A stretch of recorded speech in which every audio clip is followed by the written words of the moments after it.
ప్రభువైన యేసుక్రీస్తు నామమున మీ అందరు కూడా వందనాలు తెలియజేస్తున్నాను. ప్రత్యేకంగా నన్ను ఇక్కడికి ఆహ్వానించిన స్థానిక సంఘ కాపరి గారు మరి పీటర్ గారికి, వారి కుటుంబానికి ప్రత్యేకమైన వందనాలు తెలియజేస్తున్నాను. మరి వేదిక మీద ఉన్న దైవ సేవకులందరికీ ప్రత్యేకమైన వందనాలు. మరి చాలా కాలం తర్వాత కొంతమంది సేవకులను కూడా ఇక్కడ చూస్తూ ఉన్నాను. వారిని బట్టి చాలా సంతోషం. మరి మీ ప్రత్యేకంగా ఈ సంఘానికి, ఈ గ్రామస్తులకు అందరికీ కూడా ప్రభువైన యేసుక్రీస్తు నామమున వందనాలు తెలియజేస్తున్నాను. అలాగే మరి ఇంత మునుపు రాజేష్ అంబేద్కర్ వారికి కూడా, వారి కుటుంబానికి కూడా ప్రత్యేకమైన వందనాలు. వారు హైదరాబాద్లో మరి అక్కడున్న స్థానిక సంఘంలో వారు ఎంతో ఆసక్తితో వారు పాలు పొందుతున్నారు. దేవుడు అన్న, దేవుని పరిచర్య అన్న చాలా ఆసక్తి ఆ రెండు కుటుంబాలకు. మరి వారి ప్రేమను, వారి యొక్క ఆసక్తిని బట్టి కూడా దేవునికి మహిమ చెల్లిస్తున్నాను. వారు భారం కలిగి మరి వారి సొంత గ్రామంలో సువార్త ప్రకటించబడాలి, ప్రజల జీవితాలు వెలిగింపబడాలన్న ఆశతో ఎన్నోసార్లు వాళ్ళు అడిగారు ఈ గ్రామంలో రావాలని. మరి దేవుడు ఈరోజు అట్టి అవకాశాన్ని కల్పించాడు. దాన్ని బట్టి దేవునికి మహిమ చెల్లిస్తూ ఉన్నాను. మంచిది. మరి ఒక చిన్న ప్రార్థన చేసుకుని ఈ రాత్రి కొద్ది సమయం దేవుని వాక్యాన్ని ధ్యానించుకుందాం. ప్రేమ కలిగిన మా ప్రియ పరలోకపు తండ్రి, ఈ రాత్రి మేము ఇలాగూ కూడుకొని ఉంటా కేవలం నీ సంకల్పమే అని నమ్ముచున్నాం నాయన. నీవు ఈ లోకానికి నరరూపిగా రాకపోతే ఈ రాత్రి అబ్బా తండ్రి అని పిలిచే ఆధిక్యత కూడా మాకుండేది కాదు. ఆకాశం వైపు కనులెత్తి చూచే ఆధిక్యత కూడా మాకు లేదు. కేవలం క్రీస్తు శరీరధారికి లోకానికి వచ్చి మా స్థానంలో క్రూరమైన శిలువ మరణాన్ని పొంది, మరణాన్ని గెలిచి తిరిగి లేచుట ద్వారా నిత్య జీవానికి మార్గమును సరళము చేసి, క్రీస్తే మాకు మార్గమై, క్రీస్తే మాకు మాదిరి అయి, క్రీస్తే మాకు సర్వమై ఉండడం ద్వారా ఈ రాత్రి సంతోషిస్తూ నీ జననాన్ని జ్ఞాపకం చేసుకుంటూ ఈ సంతోషకరమైన సువర్తమానమును ఈ గ్రామానికి అందించే గొప్ప భాగ్యాన్ని ఇచ్చినందుకు వందనాలు చెల్లిస్తూ ఉన్నాను. నీ దాసుని బలముగా అభిషేకించి ప్రతి హృదయానికి అవసరమైన సందేశాన్ని అందించి ఈ రాత్రి కనీసం కొందరైనా ఈ సువార్త వెలుగు చేత వారి హృదయాలు వెలిగించబడి ప్రభు తట్టు త్రిప్పబడే కృపను దయచేయమని యేసు పరిశుద్ధ నామములో ప్రార్థిస్తున్నాను తండ్రి. ఆమేన్, ఆమేన్.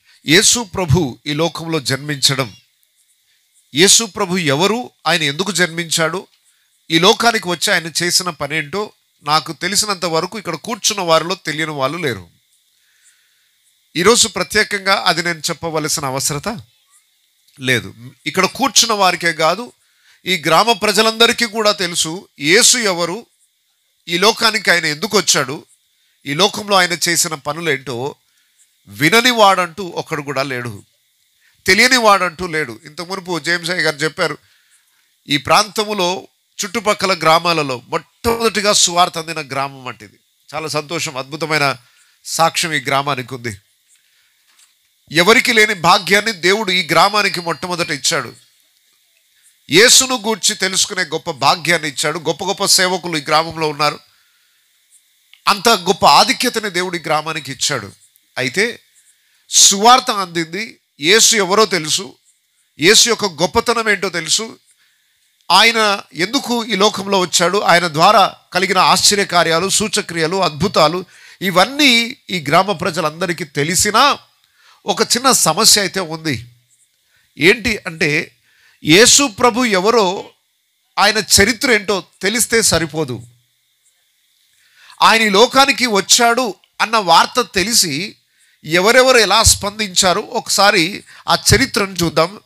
ఈ రాత్రి ఇక్కడ కూర్చున్న వారు లేదా ఈ స్వరాన్ని వింటున్న వారు ఎలా స్పందిస్తారు అనేది ఒక ప్రశ్నగా ఈ రాత్రి మీ ముందు విడిచిపెట్టాలని ఆశిస్తున్నాను.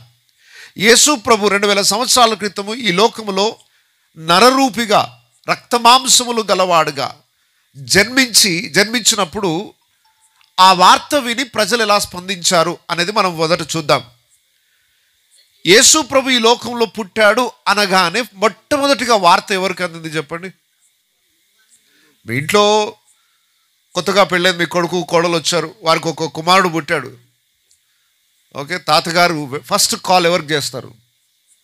లేదా మీరే మీకు మొదటి కుమారుడు పుట్టాడు, పుట్టగానే ఆ సంతోషకరమైన వార్తను ఎవరికి చెప్పాలనుకుంటారు? మీకు చాలా ఇష్టమైన వ్యక్తులకు, మీరు అభిమానించే వ్యక్తులు, మీ సంతోషంలో పాలు పొందుకునే వాళ్ళకి మొట్టమొదటిగా ఫోన్ చేయాలనుకుంటారు, వాళ్ళకి ఈ సమాచారం అందాలనుకుంటారు. ఇప్పుడు చెప్పండి, యేసు పుట్టాడు అన్న వార్త ప్రపంచంలో ఇన్ని వేల మంది, కోట్ల మంది ప్రజలు ఉంటే మొట్టమొదటిగా ఎవరికి అందింది వార్త? ఎన్ని రోజుల తర్వాత అందింది? యేసు పుట్టిన ఎన్ని రోజుల తర్వాత గొల్లలకు వార్త అందింది యేసు పుట్టాడని? వారమైందా? అదే రోజు నేడు రక్షకుడు మీ కొరకు దావీదు పట్టణమందు. ఎప్పుడు? నేడు. పుట్టిన వెంటనే ఫోన్స్ కూడా లేవు ఆ రోజుల్లో వాళ్ళకి. ఒకవేళ యోసేపు మరియ వచ్చి చెప్పే అవకాశం కూడా లేదు. మొట్టమొదటి వార్త దేవుడు ఫోన్ కాల్స్ ద్వారా కాదు, భూమి మీద ఉన్న మనుషులను వాడుకోలేదు. ఎక్కడి నుండి సమాచారం పంపాడట? అమ్మో, పరలోకము నుండి ఒక సమాచారాన్ని మోసుకొని వచ్చిన ఎంతమంది దూతలు తీసుకొచ్చారు వార్తని? ఒక్కరా, ఇద్దరా, ముగ్గురా? ఒక్కరు కాదేమో అనుకుంటున్నాను నేను. ఓకే, కనీసం ఈరోజైనా సత్యాన్ని తెలుసుకుందాం. లూకాసు వార్త 2వ అధ్యాయం. పరలోక సైన్య సమూహము ఆ దూతతో కూడా ఉండి సర్వోన్నతమైన స్థలములలో దేవునికి మహిమయు ఆయనకిష్టులైన మనుషులకు భూమి మీద సమాధానమును కలుగునుగాక అని దేవుని స్తోత్రము. ఆ దూతలు తమ యొద్ద నుండి పరలోకమునకు వెళ్ళిన తరువాత. ఎంతమంది దూతలు చెప్పండి ఇప్పుడు? అమ్మా, ఒకరా, ఇద్దరా, ముగ్గురా? సమూహం అంటే ఎంత? ఒక 10 మందిని కలిపితే సమూహం అంటారా? ఎంత విచిత్రమైన విషయం అంటే, ఎక్కడో ఊరు బయటన గొర్రెలు కాసుకొనుచున్న గొర్రెల కాపర్లకు ఈ సమాచారం అందించడానికి ఎంత దూరం నుండి ప్రయాణం చేసి వచ్చారు వీళ్ళు? సర్వోన్నతుడైన దేవుని దగ్గర నుండి సమాచారం తీసుకొని వచ్చారు. పోనీ ఒక్కడా, ఇద్దరా? ఆకాశ సైన్య సమూహాన్ని పంపాడట. వెళ్ళి నా బిడ్డలున్నారు, వాళ్ళకి ఈ వార్త అందజేయి. ఎంత అద్భుతమైన విషయం ఇది! దేవుణ్ణి గూర్చిన సత్యము మొట్టమొదటిగా ఎవరికి వస్తుందో తెలుసా? దేవుణ్ణి యథార్థంగా ప్రేమించే వారి దగ్గరికి ఆయన వార్త వస్తుంది. బాగా చదువుకున్న వారని కాదు, బాగా డబ్బున్నవారని కాదు, దేవుణ్ణి యథార్థంగా ప్రేమించే ఏ వ్యక్తి అయినా, ఏ మారుమూల ప్రాంతంలో ఉన్నా, ఏ అడవిలో ఉన్నా కూడా సమాచారం మొట్టమొదటిగా వారికి అందుతుంది. సహజంగా ఇప్పుడు దావీదు పట్టణమందు రక్షకుడు పుట్టాడు అనుకోండి, పట్టణంలో పుడితే ఫస్ట్ పట్టణం అంతా వార్త అందిన తర్వాతనే కదా పల్లెటూరుకి రావాల్సింది. ఇప్పుడు ఏదైనా కొత్త విషయం వస్తే ఫస్ట్ హైదరాబాద్లో వస్తుందా, కథగట్లలో వస్తుందా కొత్త విషయం తెలిసేది? ఏదైనా కొత్త వస్తువు వచ్చింది, ఫస్ట్ వార్త ఎక్కడ తెలుస్తుంది? అక్కడ తెలిసిన తర్వాతనే పల్లెటూరులోకి వస్తుంది. కానీ దేవుని యొక్క డిజైన్ చూడండి ఎంత అద్భుతంగా ఉందో. పట్టణాల్లో ఎవరికి తెలియకమునిపై పల్లెటూరులో పంపించాడు. పల్లెటూరు కూడా కాదు, ఎక్కడున్నారు వాళ్ళు? కనీసం ఫోన్ సిగ్నల్ కూడా అందవు అక్కడ. ఎక్కడో అడవిలో గొర్రెల్ని కాసుకుంటూ రాత్రి గడుపుతున్న ఆ గొల్లల దగ్గరికి గొప్ప సైన్య సమూహాన్ని దేవుడు పంపాడంటే వాళ్ళని దేవుడు ఎంత ప్రేమిస్తున్నాడు, వాళ్ళు దేవుని ఎంత ప్రేమిస్తున్నారో చూడండి. ఈ రాత్రి యేసు పుట్టాడు అన్న వార్త లోకమంతటి కన్నా దేవుని ప్రేమించే వారికి దేవుడు మొట్టమొదటిగా అందించాలనుకుంటున్నాడు. ఆ వార్తను విని స్పందించడానికి ఇష్టపడిన వారికి మొట్టమొదటిగా వార్త అందుతుంది. దేవుని యథార్థంగా ప్రేమించి సత్యాన్ని తెలుసుకున్న వెంటనే స్పందించడానికి ఎవరు ఇష్టపడతారో వారి దగ్గరికి సువార్త మొదట వస్తుంది. లోకమంతటికి వార్త అందినా వేస్ట్. ఎవరైతే సత్యము అని తెలుసుకుంటారో, దానికి స్పందిస్తారో, వారు ఏ మారుమూల ప్రాంతంలో ఉన్నా, ఏ అడవి ప్రాంతంలో ఉన్నా, ఏ ఎడారిలో ఉన్నా దేవుడు వారి యొద్దకు తన వాక్కును పంపుతాడు. మనుషులు చెప్పడానికి ఎవరు లేకపోతే దేవదూతల్ని పంపుతాడు దేవుడు. ఒక్కరిని కాకపోతే సమూహాన్నే పంపగలడు. అయితే దేవునికి కావాల్సింది ఎవరు అనంటే, దేవుని వార్త అందగానే, దేవుని వాక్కు అందగానే స్పందించే వాళ్ళు కావాలి. యేసు పుట్టాడు అన్న వార్త తెలిసిన వెంటనే తెల్లారిన తర్వాత వెళ్దాంలే అనుకున్నారా? ఏమనుకున్నారు చెప్పండి? వారు త్వరగా వెళ్ళి వెంటనే 16వ వచనం, త్వరగా వెళ్ళి. మనం చర్చికి కూడా అంత త్వరగా రాము, ఏ ప్రార్థనా కూటాలకు అంత త్వరగా రాము. మనం చెప్పుకోవడానికి ఎన్ని సాకులు దొరుకుతాయో. ఈ గొర్రెలకు సాకులు లేవంటారా? ఎక్కడో ఊరు బయట ఉన్నారు, గొర్రెలు కాసుకుంటూ ఉన్నారు. ఆ మందల పరిస్థితి ఏంటి? తెల్లవారేదాకా ఈ అడవిలో పడి ఎక్కడి నుండి నడుచుకుంటూ వస్తారు? సర్లే, అది కూడా పట్టణానికి వెళ్ళాలి మనం, ఇప్పుడు కాదులే తర్వాత చూసుకుందాంలే అన్న ఆలోచన లేదు వారికి. ఏం చేశారట వాళ్ళు? త్వరగా వెళ్ళి మనం ఆయనను చూద్దాం పద. చూడండి, దేవుని ప్రేమించే వాళ్ళు దేవునికి త్వరగా లోబడతారు. రేపు ఎల్లుండి మారతా, డిసెంబర్ కదా 31వ తారీఖు తర్వాత మారుతానని కొంతమంది నిర్ణయం తీసుకుంటారు. దయచేసి గమనించండి, రేపు మారుతాను, ఎల్లుండి నుండి మారుతాను, వచ్చే నెల నుండి మారుతాను, వచ్చే సంవత్సరం నుండి మారుతాను అన్నవాడు ఎప్పుడు మారాడు. మారుతాను అనుకున్నవాడు ఇప్పుడే మారుతాడు. రేపు అని పోస్ట్పోన్ చేస్తున్నాడంటే వాడి బ్రతుకులు ఎప్పుడు మారాడని అర్థం. దేవుని స్వరాన్ని విన్న వెంటనే స్పందించేవాడు కావాలి. దేవుడు ప్రతి మనిషితో మాట్లాడుతూనే ఉంటాడు, కానీ మనిషి స్పందించడు వెంటనే. సువార్త అందింది, మారు మనసు పొందండి, బ్రతుకులను మార్చుకోండి, ప్రభునందు విశ్వాసం ఉంచండి అని దేవుడు ఎన్నోసార్లు ఎన్నో హృదయాలను తాకుతున్నాడు, కానీ వెంటనే స్పందించరు. త్వరగా దేవుని యొద్దకు వెళ్దాం, దేవునికి మన జీవితాలను అప్పగిద్దాం అన్న ఆలోచన మనుషులకు ఉండదు. తరువాత అనుకుంటారు, ఆ తర్వాత వారి జీవితంలో ఎప్పుడు రాదు.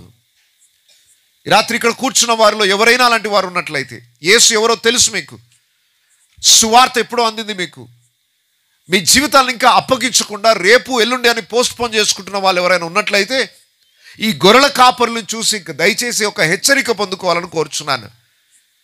రక్షకుడు పుట్టాడు నీ కొరకు, నీ జీవితాన్ని బాగు చేయవాడు. దేని నుండి రక్షించువాడు ఆయన?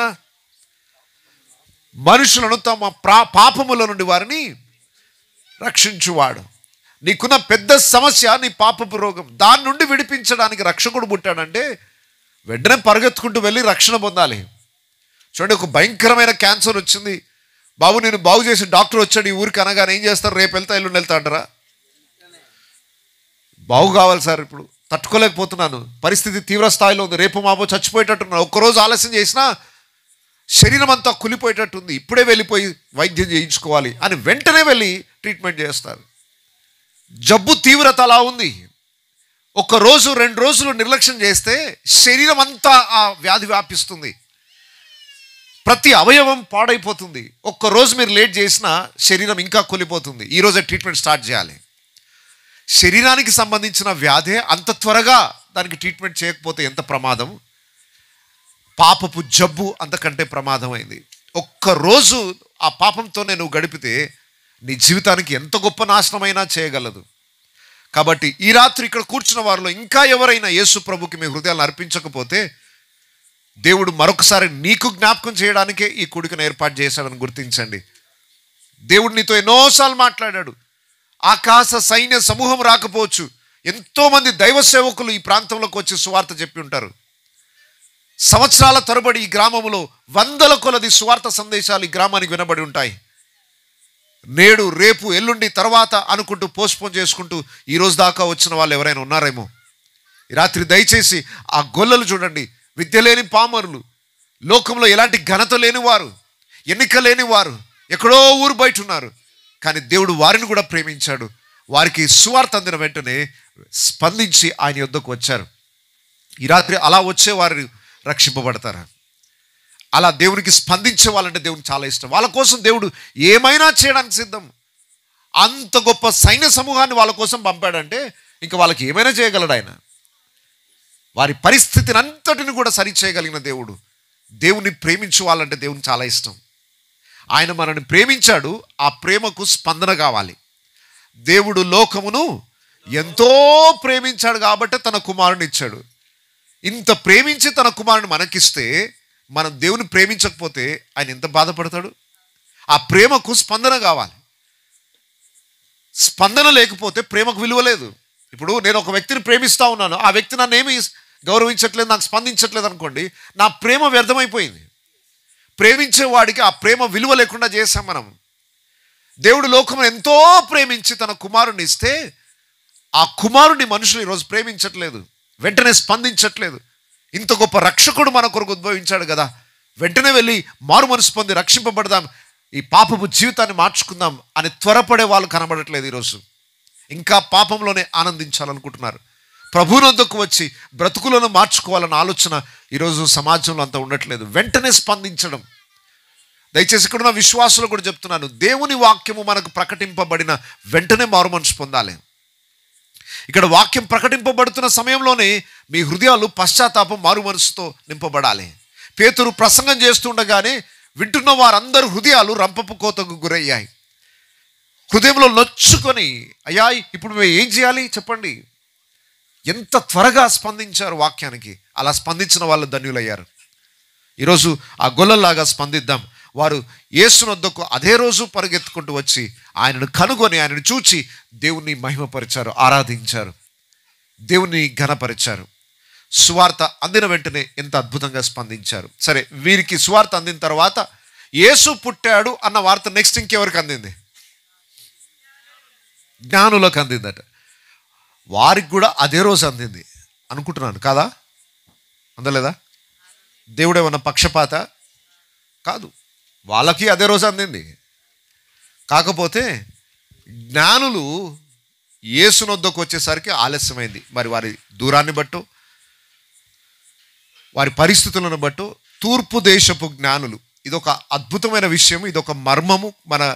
మన మనసుకి, మన మెదడుకి అర్థం కాని గొప్ప విషయం ఏంటంటే, ఎక్కడ బెత్లెహేము నుండి ఎన్నో వందల మైళ్ళ దూరంలోనున్న తూర్పు దేశపు జ్ఞానులకట ఆకాశంలో ఒక నక్షత్రాన్ని చూశారట. వాళ్ళకి ఇలా తెలిసిన ఇన్ని కోట్ల నక్షత్రాల్లో ఒక నక్షత్రాన్ని చూడగానే ఇది యూదుల రాజుగా పుట్టిన వాడి నక్షత్రం ఇది అని ఆ నక్షత్రాన్ని చూడగానే ఎలా గుర్తుపట్టారో ఇప్పటికీ ఎవరికి తెలియదు. అంటే ఆ రోజుల్లోనే ఖగోళ శాస్త్రం, నక్షత్రాల మీద స్టడీ చేసేవాళ్ళట. దాని కదలికలను బట్టి దేవుని ప్రణాళికలు తెలుసుకునే వాళ్ళట. అలాంటిది ఒక నక్షత్రం ఉద్భవించగానే యూదుల రాజుగా పుట్టాడు అని వెంటనే యేసుని వెతుక్కుంటూ ఎక్కడికి వచ్చారు? వాళ్ళు యూదయ దేశానికి వచ్చారు. తూర్పు దేశపు జ్ఞానులు యూదయ పట్టణం వరకు రావడానికి నక్షత్రం దారి చూపించిందా? వాళ్ళందరూ వాళ్ళే వచ్చారా? నక్షత్రం చూపించిందా? ఓకే, తర్వాత బైబిల్ తిరిగ్గా చదవండి. నక్షత్రం చూపించలేదు. నక్షత్రాన్ని చూడగానే గుర్తుపట్టేశారు, యూదయ దేశంలో ఒక రాజు పుట్టాడని. అది వచ్చి యూదయలో నిలబడిన తర్వాత ఓహో ఈ దేశపు రాజా అని గుర్తుపట్టలేదు వాళ్ళు. అక్కడ నక్షత్రాన్ని చూడగానే అది యూదుల రాజుగా పుట్టిన వాడి నక్షత్రం, ఇది ఆయన నక్షత్రం అని గుర్తుపట్టేశారు. ఎలా తెలిసిందో మనకు తెలియదు. మొత్తానికి ఎవరికి దేవుడు ఎలా చెప్పాలో అలా నేర్పించాడు. గొల్లల దగ్గరికి వచ్చి ఒక స్టార్ని చూపించాడు, ఒక నక్షత్రాన్ని పెట్టాడు అనుకోండి, ఏమర్థమయ్యేది వాళ్ళకి? గొర్రెల కాపురుల దగ్గరికి ఒక నక్షత్రం వచ్చి నిలబడితే ఏమో విచిత్రంగా ఉంది నక్షత్రం అనుకుంటునేవారు, అంతే, అంతకుమించి చేసేవాళ్ళు ఏం లేదు. గొల్లలకు అర్థమయ్యే భాషలో చెప్పడానికి దూతను పంపాడు, జ్ఞానులకు అర్థమయ్యే భాషలో నక్షత్రాన్ని. అంటే ఎవరికి స్థాయికి తగ్గట్టుగా దేవుడు వారికి సత్యాన్ని బయలుపరుస్తూనే వస్తున్నాడు. చదువుకున్న వారికి, వారి జ్ఞానానికి తగ్గట్టు, వారి ఇంగితానికి తగ్గట్టు, వారి మేధస్సుకు తగ్గట్టుగా అర్థమయ్యేటట్టు దేవుడు చెప్పాడు. విద్య లేని పామరులకు సులభంగా అర్థమయ్యే పద్ధతిలో కూడా దేవుడు చెప్పాడు. నాకు ఇది అర్థం కాలేదు అనే ప్రసక్తి లేదు ఎవరికి. యేసు ఎవరో మాకు అర్థం కాలేదు సార్, అందుకొరకే నమ్ముకోలేదు అనే మాట అనే ప్రసక్తే ఛాన్స్ లేదు. మీరు చదువుకున్నా చదువుకోకపోయినా, మీరు పట్టణాల్లో ఉన్నా పల్లెటూరులో ఉన్నా అడవిలో ఉన్నా, యేసు మాకు అర్థం కాలేదు సార్ అనే ప్రసక్తి లేదు. అందరికీ అన్ని విధాలుగా, అన్ని భాషలలో, అన్ని స్థాయిలో వారికి అర్థమయ్యేటట్టుగా సువార్త అందింది. జ్ఞానులకు సరిపడేటట్టుగా దేవుడు జ్ఞానాన్ని వారికి అందించాడు, యేసు పుట్టాడని. అయితే వారు యూదయ దేశానికి వచ్చేసారండి. దయచేసి శ్రద్ధగా వినండి, మీరు తర్వాత బైబిల్ చదువుకోండి. నక్షత్రం తీసుకురాలేదు వాళ్ళని, వాళ్ళంతటి వాళ్ళే వచ్చేసారు యూదయకి. తర్వాత మీరు చదువుకోండి, మళ్ళీ బైబిల్ స్టడీ చేయండి. ఓకే, యూదయ దేశానికి వచ్చారు. అయితే అక్కడ వాళ్ళు కొంచెం సొంత తెలివితేటలు వాడారు. ఏం తెలివితేటలు వాడారు? యూదయ దేశానికి వచ్చాము, ఇక్కడ రాజుగా పుట్టిన వాడంటే ఎక్కడ ఉంటాడు? రాజభవనంలోనే ఉంటాడు. ఆ దేశానికి ప్రస్తుతం పరిపాలన చేస్తున్న రాజు ఎవరు? హేరోదు రాజు. వీళ్ళ మైండ్లో యూదుల రాజుగా పుట్టాడంటే ఆల్రెడీ ఇక్కడ రాజుగా పరిపాలన చేస్తున్న వారి ఇంట్లోనే ఉండొచ్చేమో కదా అనుకొని కొంత సొంత తెలివితేట వాడారు. తీరా అక్కడికి వచ్చి రాజుగారిని అడిగారు, హేరోదు రాజుని అడిగారు, యూదుల రాజుగా పుట్టిన వాడు ఎక్కడ? మీ ఇంట్లో ఆ బాబు ఏమైనా ఉంటే తీసుకొని రండి, ఆరాధిస్తాం అంటే ఆయన ఆశ్చర్యపోయాడు. మా ఇంట్లో పిల్లలు ఎవరు పుట్టలేదు, నా తర్వాత నా తదనంతరం ఇంకొక రాజు పుట్టడానికి ఇక్కడ ఎవరు లేరు, నేను కాకుండా ఇంకొక రాజు పుట్టాడా అని ఆయన ఇంకొక కోణంలో ఆలోచించడం మొదలుపెట్టాడు. ఆయన అడ్రస్ ఏంటో తెలుసుకోవడానికి వాళ్ళని అడిగాడు, ఎప్పుడు కనబడింది నక్షత్రం, ఈ నక్షత్రాన్ని గురించిన వివరాలు వారి దగ్గర నుండి పూర్తిగా తెలుసుకొని అక్కడున్న మత పండితులను పిలిపించాడు. ఇదిగో ఈ జ్ఞానులు ఏదో అంటున్నారు, యూదులకు రాజుగా పుట్టాడట, మీ గ్రంథాలలో ఏమైనా ఉందా యూదులకు రాజుగా పుడతాడని? ఆ రాజు ఎక్కడ పుడతాడని ఉంది అని అంటే వెంటనే అక్కడున్న మత పండితులందరూ గ్రంథాలను తెరిచి పరిశోధన చేసి వాళ్ళు చెప్పేశారు ఏంటనంటే బెత్లెహేములో పుడతాడని అన్నాడు సార్ అన్నాడు. అక్కడ మీరు గమనించినట్లయితే అప్పుడు వారు రాజు దగ్గర నుండి బయటకు వచ్చిన తర్వాత నక్షత్రం కనబడుతుంది. మరలా వింటున్నారా? వారు వారి సొంత గ్రామంలో ఉన్నప్పుడు కనబడిన నక్షత్రం మళ్ళీ ఎప్పుడు కనబడింది? రాజు దగ్గర నుండి బయటకు వచ్చిన తర్వాత ఆ నక్షత్రం కనబడింది. అక్కడి నుండి యేసు ఉన్న చోటికి అది తీసుకెళ్ళి వెళ్ళింది. వాళ్ళ ఊర్లో నుండి తీసుకొని రాలేదు. ఎక్కడి నుండి తీసుకొచ్చింది? రాజు దగ్గర నుండి బయటకు వచ్చిన తర్వాత ఆకాశం చూడగానే మళ్ళీ అదే నక్షత్రం కనబడింది. అరే, మనం అప్పుడు చూసిన నక్షత్రం ఏది? ఇప్పుడు ఆ నక్షత్రం తీసుకెళ్ళి యేసు ఉన్న చోటును చూపించింది. వారు వెళ్ళారు, యేసును చూచారు, యేసును మొక్కారు, యేసుని ఆరాధించారు, యేసుకి కానుకలు అర్పించారు, యేసుని ఘనపరిచారు. జ్ఞానులను కూడా మనం అద్భుతంగా ఘనపరచాల్సిందే. ఎందుకనంటే ఎక్కడో సుదీర్ఘమైన ప్రాంతంలో ఉన్న వారు యేసును గురించి తెలుసుకొని సుదీర్ఘమైన ప్రయాణం చేశారు. ఎంతో ఖర్చుతో కూడింది, ఎంతో ప్రయాసతో కూడింది. అయినా యేసు పుట్టాడు అని తెలుసుకున్న వెంటనే ఆయనను ఆరాధించాలి అని అంత సుదీర్ఘమైన ప్రయాణం చేసి వచ్చారు. ఈ రోజుల్లో పరిస్థితి ఎట్లా ఉందంటే 4 అడుగులు వెళ్ళి చర్చికి వెళ్ళాలంటే అమ్మో అంత దూరం నడవలేము సార్, మేము 4 అడుగులు రోడ్డు దాటి అవతలకి వెళ్ళాలంటే అమ్మో అంత దూరం నడవలేము సార్. మనకి ఇష్టం లేకపోతే ఇంటి పక్కన చర్చ్ ఉన్నా వెళ్ళాము. ఇష్టం ఉన్న చోటికి 10 మైళ్ళ దూరమైనా నడుచుకుంటూ వెళ్ళిపోదు. తూర్పు దేశపు జ్ఞానులు యేసుని ప్రేమించారు కనుకనే సుదీర్ఘమైన ప్రయాణం చేశారు. కొంచెం ఇబ్బంది పడ్డారు, అడ్రస్ తెలియక రాంగ్ రూట్లకు వెళ్ళిపోయారు, సబుద్ధిని ఆధారం చేసుకున్నారు. ఏదేమైనా మొత్తానికి యేసుని అయితే కనుగొన్నారు. కొంచెం ఆలస్యమైన ప్రయాణం అయితే చేశారు. వారు ఆ ప్రయాణాన్ని చేయకుండా ఉండిపోతే సమాచారం తెలుసుకోవడం ద్వారా వాళ్ళకు వచ్చిన ప్రయోజనం ఏమీ లేదు. యేసు పుట్టాడు, ఆహా అవునా అంతే అనుకొని కూర్చుంటే ప్రయోజనం ఏముంది? యేసు పుట్టాడు అని తెలిసిన వెంటనే ఆయనను వెతుక్కుంటూ వచ్చి ఆయనను కనుగొని ఆయన ఆరాధించి ఆయనకు మ్రొక్కిరి. అది కావాలి ఈరోజు. ఏది అడ్డంకుగా వారికి లేదు. డిస్టెన్సెస్, వారి యొక్క ప్రయాణ ఇబ్బందులు వాళ్ళకి ఆటంకంగా లేవు. సాకులు చెప్పుకోవాలంటే ఎన్నో ఉన్నాయి వాళ్ళకి. జ్ఞానులు అంటే వారు ఒక్క నిమిషం కూడా వృధా చేయరు, చాలా బిజీ లైఫ్ వాళ్ళది. అలాంటిది అన్ని పనులు పక్కన పెట్టి, వారి కుటుంబాలను పక్కన పెట్టి, వారి పనులను, వారి యొక్క సంపదను అన్నిటిని పక్కన పెట్టేసి యేసును చూడాలని ప్రయాసపడి వచ్చారు. ఇంతకు వాళ్ళు రావడానికి ఎంత టైం పట్టిందో తెలుసా? హేరోదు రాజు ఆ తూర్పు దేశం జ్ఞానులు వెళ్ళిపోయి మళ్ళీ రిటర్న్ రాకపోయేసరికి అమ్మ మోసం చేశారు వీళ్ళు, ఆయన అడ్రస్ ఏంటో కనుక్కొని తీసుకొని మళ్ళీ నాకు తెలియజేయమని చెప్పాను, వాళ్ళు రాలేదు, ఆ అడ్రస్ చెప్పకుండానే వాళ్ళు వెళ్ళిపోయినట్టున్నారు అనుకొని ఆ యూదుల రాజుగా పుట్టిన వాడిని ఏం చేయాలి? ఇప్పుడు చంపేసేయాలి. సైనికులకు ఆజ్ఞ ఇచ్చాడు. ఎన్ని సంవత్సరాల లోపున పిల్లలు చంపేయమన్నాడు? 2 ఏళ్ల లోపున పిల్లలందరినీ. అంటే 2 ఏళ్ల లోపున పిల్లలని ఎందుకు అనాల్సి వచ్చింది? అప్పుడే పుట్టిన శిశువు అయితే 4 రోజుల పిల్లలందరినీ చంపేయని అనాలి. 2 సంవత్సరాల లోపున పిల్లలందరినీ చంపేయండి అని అంటే ఇంచుమించు సంవత్సరానికి పైబడింది అన్నమాట వాళ్ళు ప్రయాణం చేసుకుంటూ రావడానికి. అంత సుదీర్ఘమైన ప్రయాణం చేసి మొత్తానికి యేసును కనుగొన్నారండి. సంవత్సరం అంత ప్రయాణం చేయడం అంటే ఈరోజు ఎవరు చేసి వెళ్తారండి దేవుని సన్నిధికి? ఒక ఉదాహరణకు చెప్తున్నాను. ఇప్పుడు ఇక్కడ నుండి కనీసం ఒక 1000 కిలోమీటర్లు మనం ప్రయాణం చేసి అక్కడ చర్చికి వెళ్ళాలి అంటే ఎంతమంది వెళ్తారు? ఈరోజు ప్రార్థన కూడికకి రండి రండి అని పాపం ఇంటింటికి పిలిచి ఎంతమందిని ఆహ్వానించారు. ఇక్కడే జరుగుతుంది, ఊర్లోనే జరుగుతుంది, ఇంటి పక్కనే జరుగుతుంది. అన్ని పనులు ముగించుకొని వచ్చి కూర్చోవచ్చు, ఇక్కడ రారు. ఇంకా వేరే ఏమైనా చెప్పండి, డబ్బులు ఇచ్చేవేమైనా ఉంటే చెప్పండి, ఎంత దూరమైనా నడుస్తారు. రక్షకుడు మీ కొరకు పుట్టాడనంటే ఆయన దగ్గరికి రాలేకపోతున్నారు ఈరోజు ప్రజలు. తూర్పు దేశపు జ్ఞానులు యేసును తెలుసుకున్నారు, ఆయన యొద్దకు వచ్చారు. ప్రయాసమైనా పర్వాలేదు, ప్రభువుని కనుగొన్నారు. అది కావాలి. ఇక ఈ వార్త హేరోదు రాజు దగ్గర తీసుకొని వచ్చినప్పుడు ఆయన ఎలా స్పందించాడో చూద్దాం. ఇదొక వర్గం. మళ్ళా మత్తయి సువార్త 2వ అధ్యాయం 1వ వచనం నుండి చూద్దాం.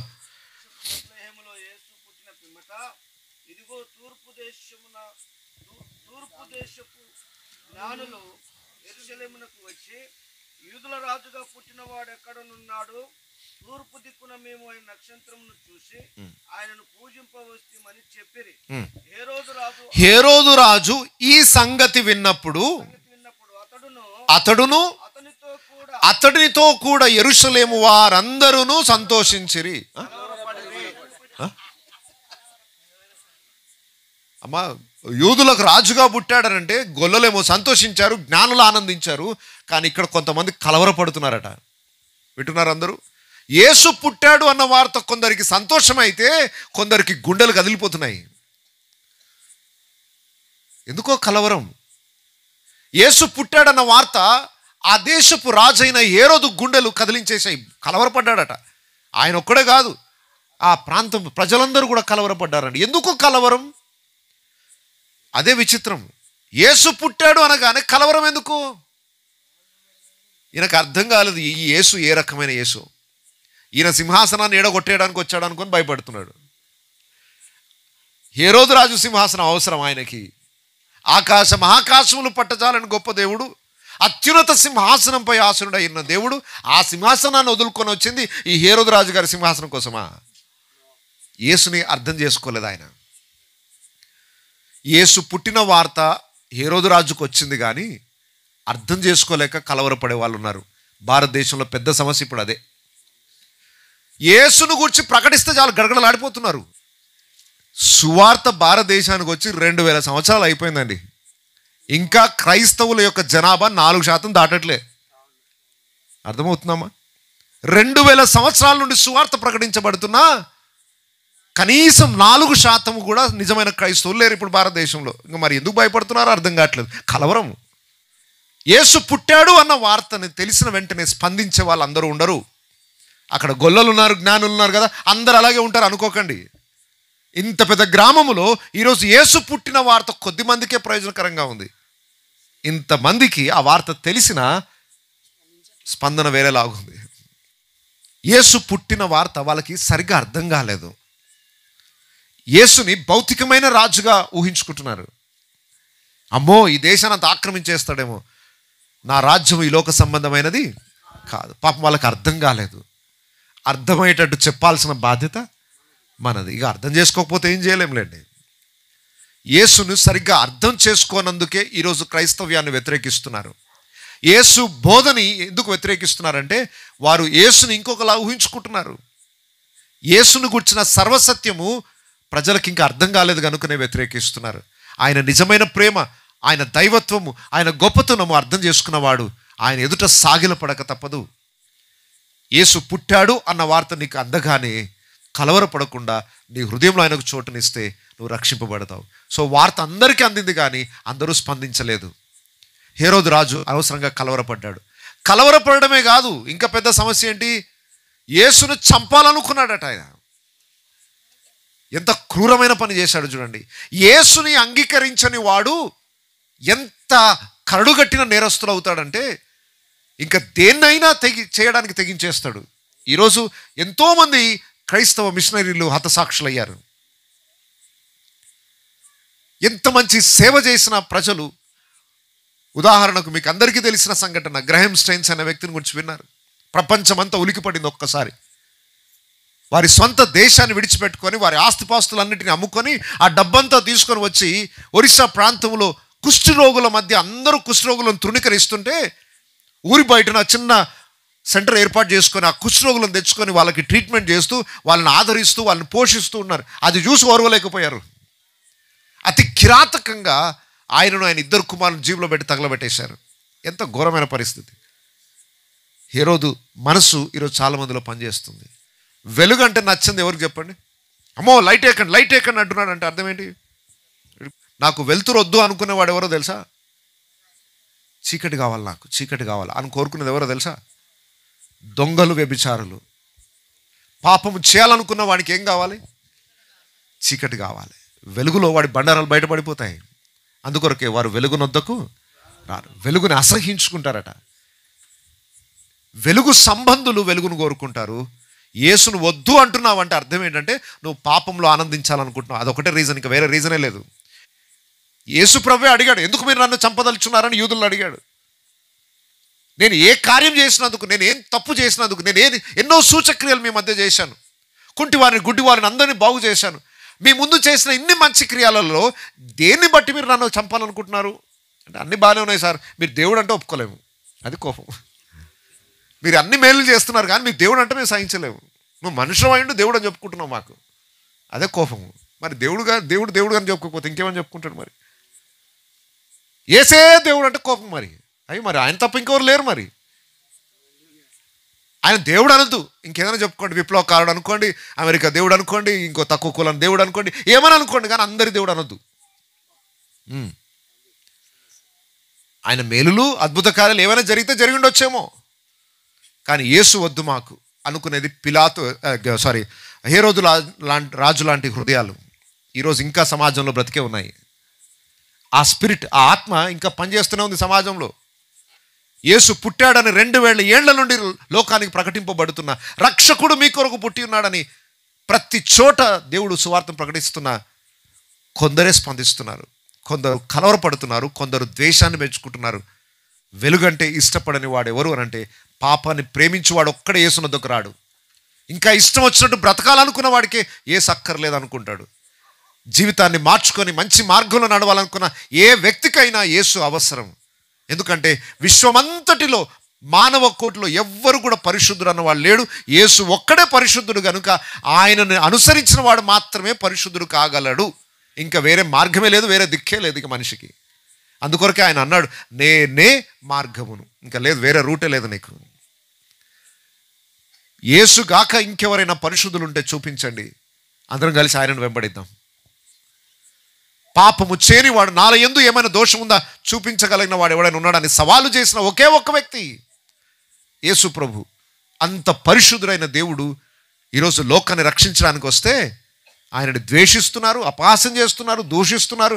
రోజు రోజుకి యేసు మీద ద్వేషాన్ని ప్రజల హృదయాలలో నూరిపోస్తూ ఉన్నారు. సరే, ఏమైనా చేసుకోండి, అది హేరోదు యొక్క తత్వము సమాజంలో పనిచేస్తుంది. అయితే హేరోదు రాజుగారు ఏం చేశారట, ఈ జ్ఞానులు వచ్చి, అయ్యా యూదుల రాజుగా పుట్టినవాడు ఎక్కడ అనగానే ఆయన పెద్ద షాక్లో ఉండి, ఆహా, యూదులకు ఒక రాజు పుడతాడని వీళ్ళు ఎలా తెలిసిందేమో, ఇంతకు ఈ యూద మత పండితులకు ఏమైనా తెలిసేమో అని వాళ్ళని పిలిపించాడు. వాళ్ళని ఒకసారి చూడండి వాళ్ళు ఎలా స్పందించారో.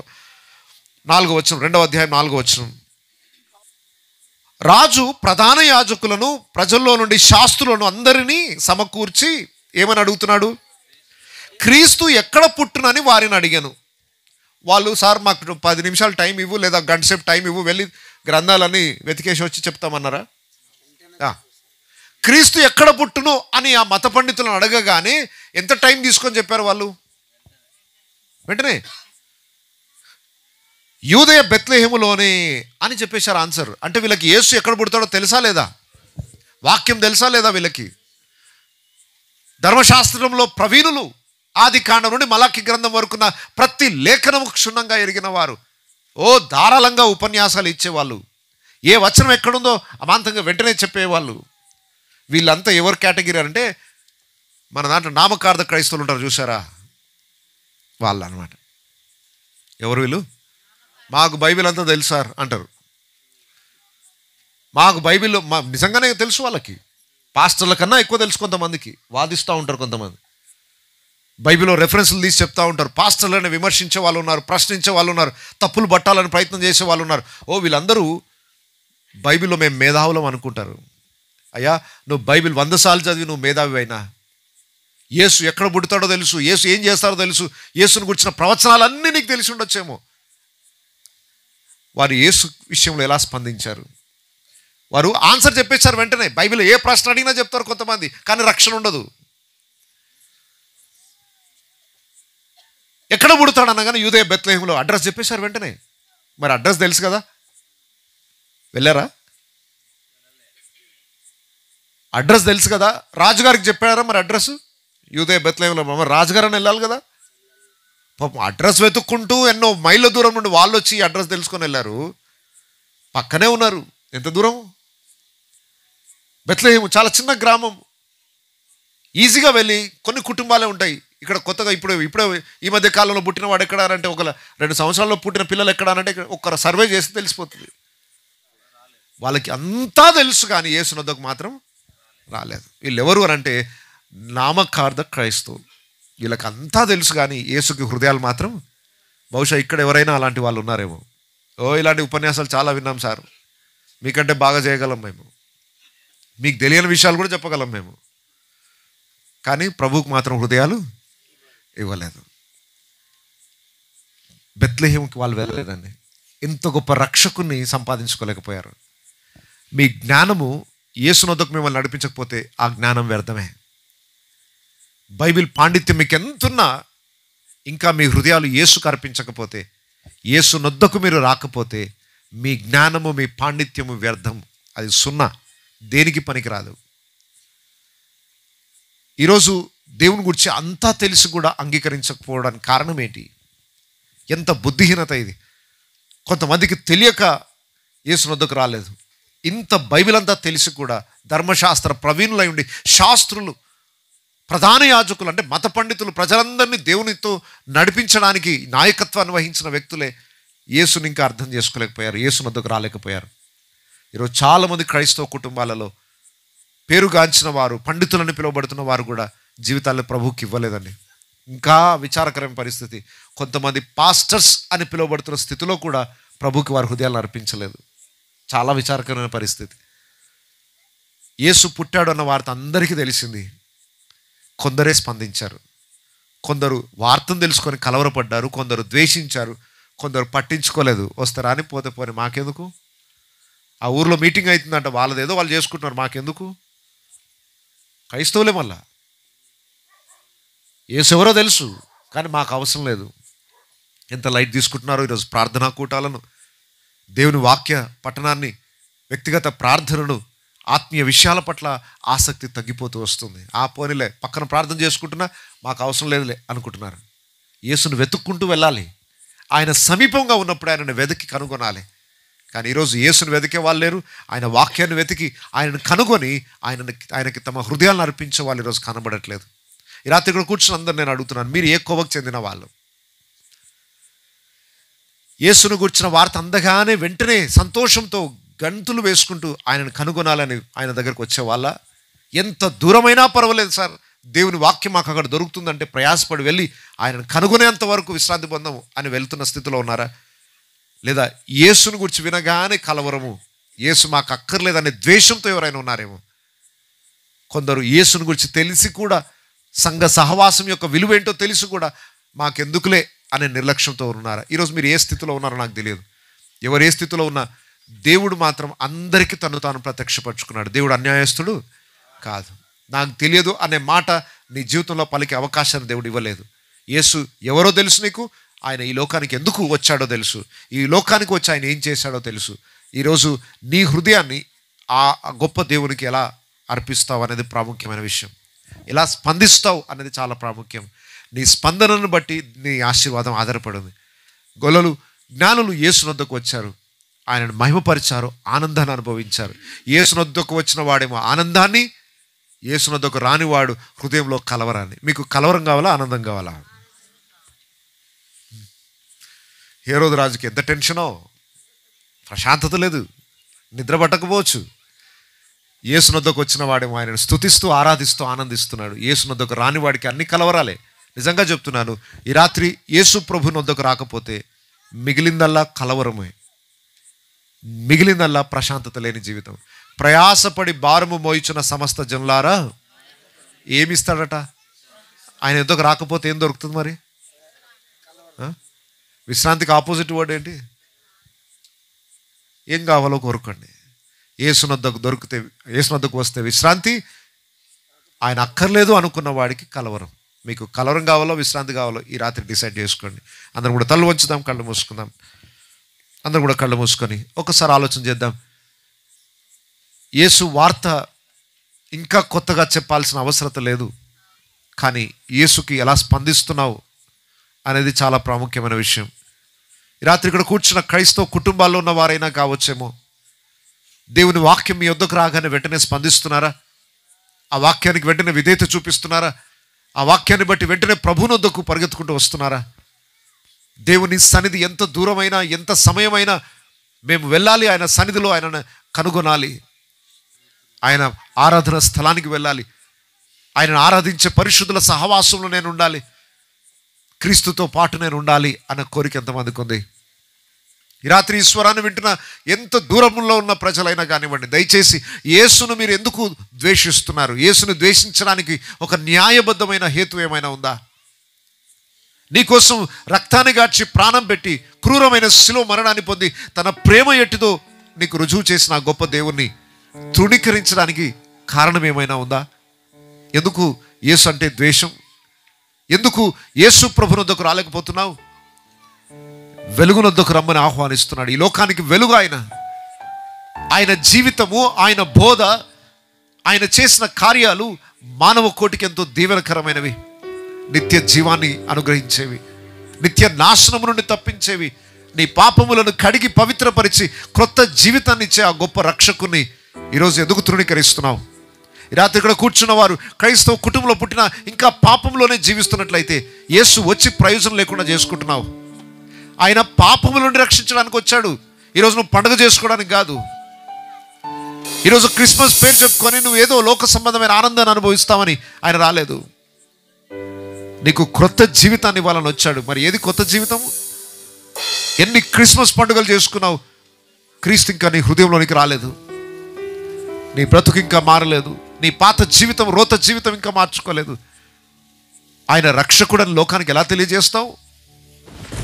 నిన్ను దేని నుండి రక్షించాడు అనేది నువ్వు అనుభవపూర్వకంగా తెలుసుకోకపోతే ఈ గ్రామానికి ఇలా సాక్షిగా బ్రతకగలవు. ఇక్కడున్న క్రైస్తవులందరికీ దయచేసి హెచ్చరిక, ఈరోజు ఆ క్రీస్తు వెలుగుని మీ హృదయంలో ప్రకాశింపజేస్తున్నారా?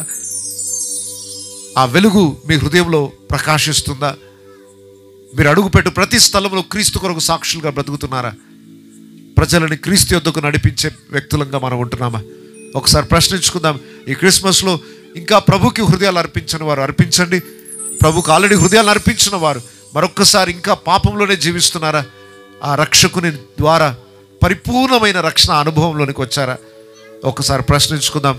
ప్రతి ఒక్కరు కూడా ఈ రాత్రి మన హృదయాలు దేవునికి అర్పించి ఈ రోజు నుండి దేవుని కొరకు బ్రతకడానికి నిర్ణయం తీసుకుందాం. ఇక ఆయనకు దూరంగా ఉండకుండా ఆయనకు సమీపస్థలంగా మారదాం.